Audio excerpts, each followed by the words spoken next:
बहुत समय पहले की बात है।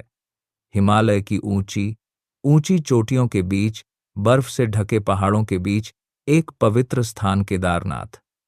यह स्थान भगवान शिव को समर्पित है और उत्तराखंड की सबसे पवित्र जगहों में से एक माना जाता है। पांडवों की कथा। महाभारत युद्ध के बाद पांडव अपने ही रिश्तेदारों को मारने के पाप से दुखी थे।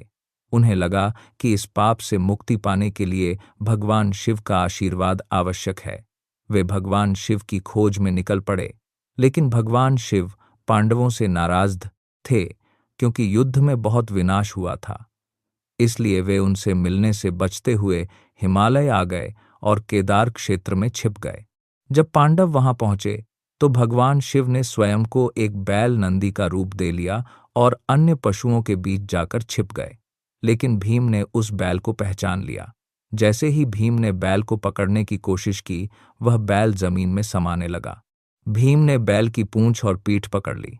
उसी समय बैल का शरीर 5 भागों में विभाजित होकर अलग अलग स्थानों पर प्रकट हुआ। केदारनाथ में बैल की पीठ कुबड़ प्रकट हुई।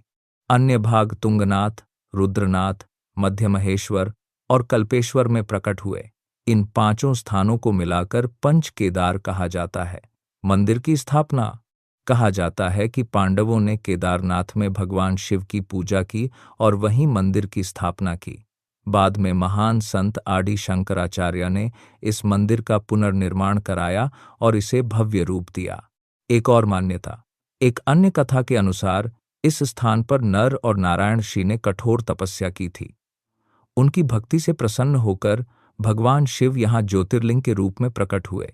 आज भी हर साल लाखों श्रद्धालु कठिन यात्रा करके केदारनाथ धाम पहुँचते हैं।